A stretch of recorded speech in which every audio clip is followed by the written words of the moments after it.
forge a society that is colorblind and merit-based.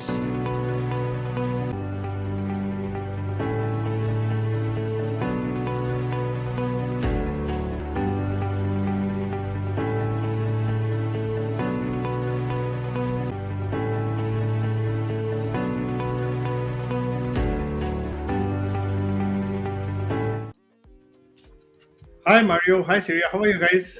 Good. How are you? Wonderful. So, what questions do we have today? Yeah, absolutely. So our first featured question, they ask, how is it that a 26-year-old gets approved for EB1A while a highly experienced professional earning over $1 million a year is rejected? Isn't that contradictory? If so, what does the USCIS actually mean by sustained national or international acclaim, and how is it supposed to be proven? Wonderful. I think. I mean, let me. I think it's a beautiful question. I would say that, but it emerges from a lot of misconceptions and from the position of ignorance, which is in one way good also. Actually, that because we can start from the scratch here. That what EB1A actually means. Let's take a first. Let us, and as an analogy, let us take a case of even Nobel prizes. We have had people who were 15-year-olds or even 21, 22-year-olds who got Nobel Prize.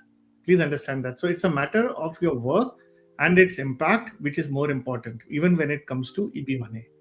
That's the first part here. Now, number two is again a misconception that age and experience or money that you are earning matters. I have always taken a position that, in fact, EB1A is that extraordinary ability when you are stripped of everything what you think you have as a material possession, your degrees, your jobs or your money. Where do you stand? And where do you stand is what is left behind is that extraordinary ability, actually. Now, having said this, in a very practical terms, EB1A is not a function of the job that you do or the money that you make. And that's the whole challenge here. What it matters is the impact. Now comes the next question is what is meant by sustained acclaim? Now, please understand that sustained acclaim is not a function of, let's say, only time, but it is a function of the impact that you have created because of your work. Now, let's take an example. Let's say during COVID, let's say somebody has created a COVID vaccine, okay, and applied for EB1A the very next day, okay. Now the COVID vaccine. So would you say that, and the person could be 26-year-old or 50-year-old or 40-year-old, may not be earning much also. Let's put it that way. Okay. We even had a 28, 29-year-old earning only 60K and getting EB1A. But at the same time, we have also seen, and the question correctly points out that somebody earning $1 million has not been able to get command EB1A. Because again, it's a matter of impact that you create. Sustained acclaim is not a function of temporal aspect, which is time. It is a function of a knowledge that is acquired by virtue of years and years of training that it takes you to achieve that success, actually. And also, so one function is knowledge, because you don't become an expert in certain things overnight. For example, somebody making a COVID vaccine, for example, somebody becoming a rocket scientist. You don't become a rocket scientist by passing out of a school or just 5 years experience somebody teaches you. You become that person of excellence by virtue of your continuous work. That is also a sustained acclaim. Sustained acclaim is not a function of applause. That how many people are clapping for you, how many people are happy saying what you are, is not about your awards, not about in fact, everything is stripped away. Would your work still remain? And last and most important thing is that when we talk about a temporal aspect, it is not about only the past, it is also the future. If somebody creates something today and it can be deemed to be or kind of exist perpetually, even after the person is gone, that is a sustained acclaim. The acclaim, I think the word is a little misnomer because it's not about sustained acclaim in terms of applause, it's a sustained impact. So I would in fact like people to read the word instead of sustained acclaim to be read as, in the context of whole EB1A, please read it as sustained impact. So it becomes past, present, future, the knowledge that you have done, and then the temporal aspect of it. So there are 3 dimensions of success for your EB1A in that sense for sustained acclaim. And no matter what you do, if you have these 3 dimensions are very strong, you would command EB1A and you would get your EB1A. Okay, so that's how this whole, why is it that 26-year-old getting approved for EB1A for, and while a highly experienced professional earning even $1 million is not getting it, because EB1A is not about entitlement also. Because many people believe I have done this, so I should be getting it. No, it doesn't work like this. So I think that's the whole question here. Okay, so let's move to the next question. Of course. So the next question is, how do you respond strategically to an RFE without overcorrecting? Exactly. I mean, there are straight questions and straight answers. In RFA, I mean, normally what I would have seen is that I have been very straight. Some evidences they are requiring. When the criterias are not established, which are less than 3, USCIS would issue you an RFE. Otherwise, you would get annoyed actually here. So best way to respond to that is that what is being asked. Basically, I would see an RFE, and most of the RFEs, what we have seen is that is a question or sort of a response from USCIS on your petition, asking that help us to help you. It's a request for evidence, and there is no point in we're talking about this overcorrecting. There is no question of any overcorrecting. But remember one thing: in an RFE, you cannot give questions or responses which or any evidences which are created after your petition was submitted.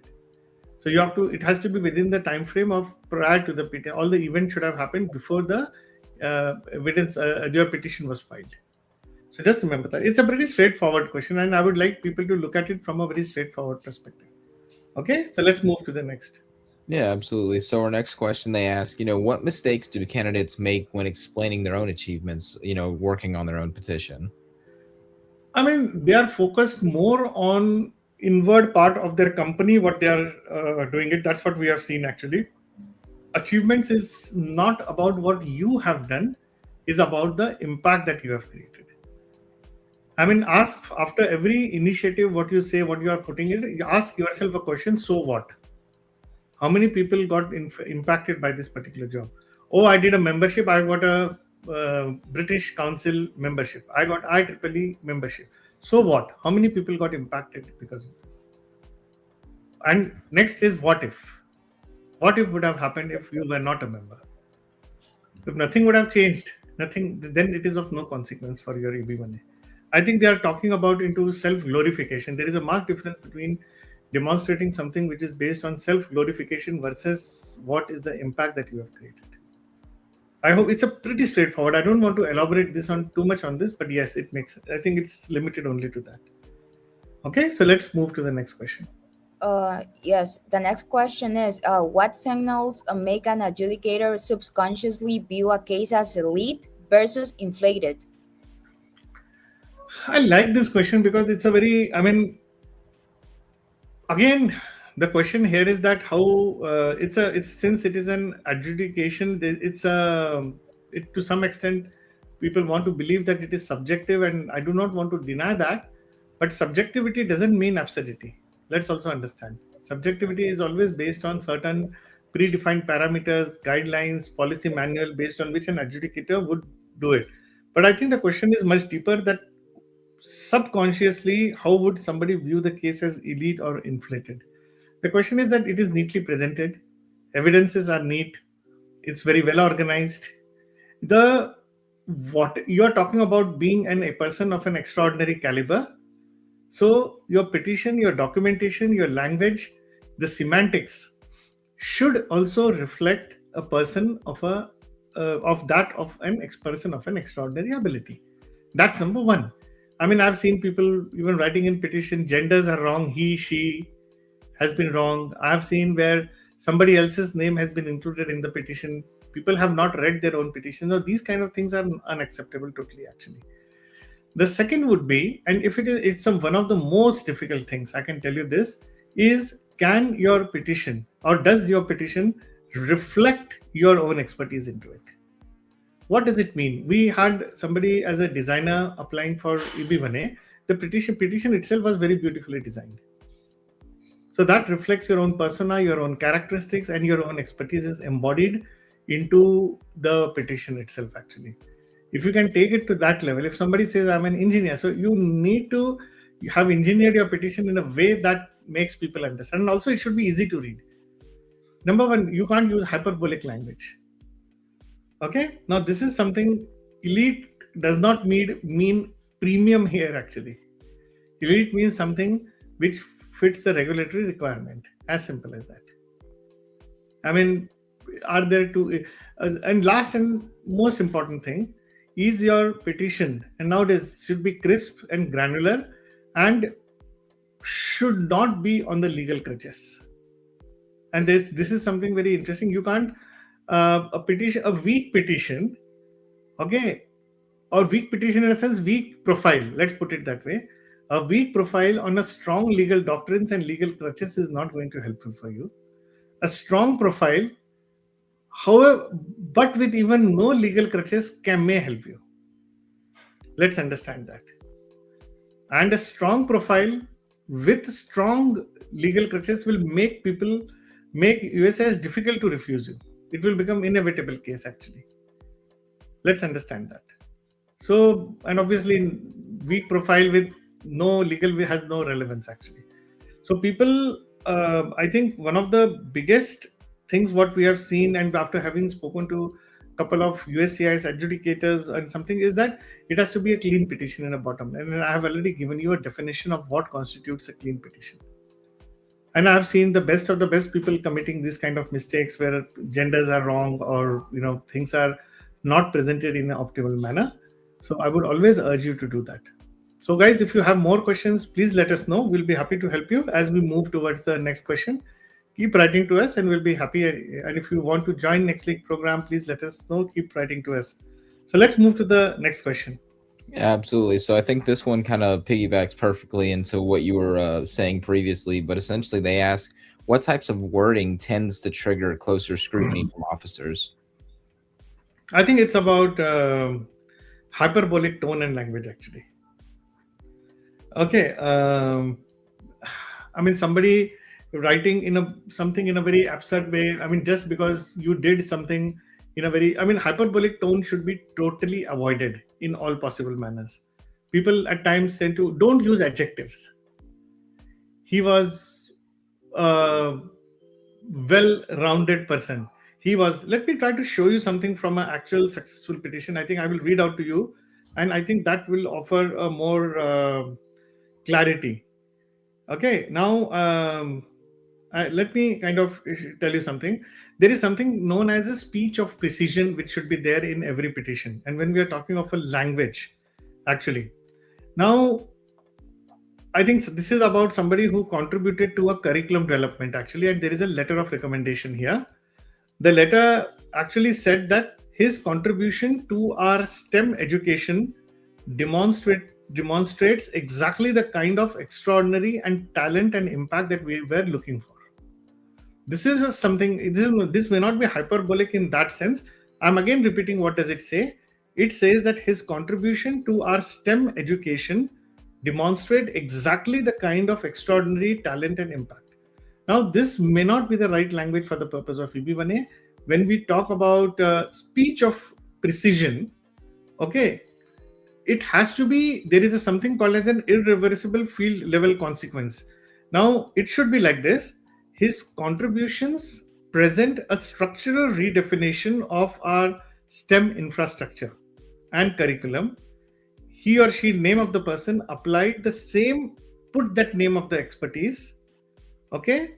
He used to safeguard the nation's largest financial institutions, to safeguard the nation's, to rescue our 20-year-old education program from imminent collapse. Now, in one sentence, we have answered what, when, how, where, and why. We have already answered this in one simple sentence, rather than simply saying that his contribution to the STEM education demonstrate exactly the kind of extraordinary. Don't use just a regulatory language because it suits you. There is something called as a speech of precision that needs to be there. And in fact, speech of precision is useful. It's like how you talk also, actually. People who are truly extraordinary would talk like this. They would be more focused, they would be more specific. I mean, you would hardly see a person. I mean, this is, of course, more from a personal coaching or a life coaching perspective, but a person who is truly extraordinary would not make loose comments, as we say. Oh, I'm very tired. Would not say. Somebody would be more specific, speech of precision. In your day-to-day life, you'll need to have that approach to be more focused, specific, and granular. Once you are there, I think that's why I mentioned earlier that the petition should reflect your character, your expertise. And this is the way it happens actually. That can they see a person by virtue of the documentation it is in front of them? Can the USCIS adjudicator feel that the person is there in front of them? If you can create that kind of a person, let's take a case of a beautiful novel. Somebody who writes a beautiful novel, when you read a storybook, you actually feel that the scene is happening in front of you, isn't it? Now that's the way a good petition should look like, that you are able to visualize. So similarly, the adjudicator should be able to visualize that person sitting in front of them. That, since we are talking about wording, that is important. And so let's take the last question for the day today, guys, before we move on to the next week. And next week, we'll again look for more questions. So let's take the last question. Absolutely. So the last question is, how do you show top percentage standing without formal rankings? Beautiful question. Beautiful. Because in every field, it changes. Every field, it changes. And what is the field also, it matters. What is the expertise that matters actually? We had one person working as a software performance tester for healthcare industry. The niche expertise was beautifully defined. And when we asked this person, okay, fine, what is your, where do you think you stand in the whole country, in the whole world about that? He said around 500 to 600. I said, what it would take to make you competent? Say in top 50. He said, no. I said, how do you define, how would somebody who is expert in your field would define success metrics? Do you know the success metrics in your own field? If you are able to do that, then many people don't even know what are the success metrics in your own field. If I say that I'm EB1A coach, what are the good success metrics for that? And forget the knowledge part of it. Even at I know what are the problems that people are facing right now in my field of expertise? Forget the recognitions. You don't become expert by applause. You become expert because you are solving problems. So I think one of the best answers that I can give for this question is that what is the level of problem that you have solved in your field, which everybody in your people in your expertise were dealing with, and they did not have answers. Can you list down those problems? And what was the unique? What is it tried before? Was it something? So if you can answer these questions, and the methodology that you use, which was, why do you think that methodology no one did that before? So if you are able to do that, I think that's wonderful. So there is no rocket science, guys. I mean, I think one of the biggest things in EB1A process that everybody misses out, I would say, that is truly being an expert in your field. That it is not about law, it is not about Mukherjee, it is not about Kazarian, it's not about those cases. It's about you truly being arrived. Are you still in a progress, or have you arrived? EB1A is for people who have arrived. Let's understand that. It's not for people who are still into their journeys. So guys, that's all for the Saturday. Have a wonderful weekend. And if you have more questions, please reach out to Mario or Syria or me, and I will be more than happy to help you guys. And if you want to join the Next League program, also reach out to us. The link will be given below in the comment section. So have a wonderful day. Bye-bye. Thank you for joining us today. If you have any further questions or need personalized guidance, please reach out to us. We are here to help you every step of the way in your journey towards achieving your American dream. Let's connect and make it happen together.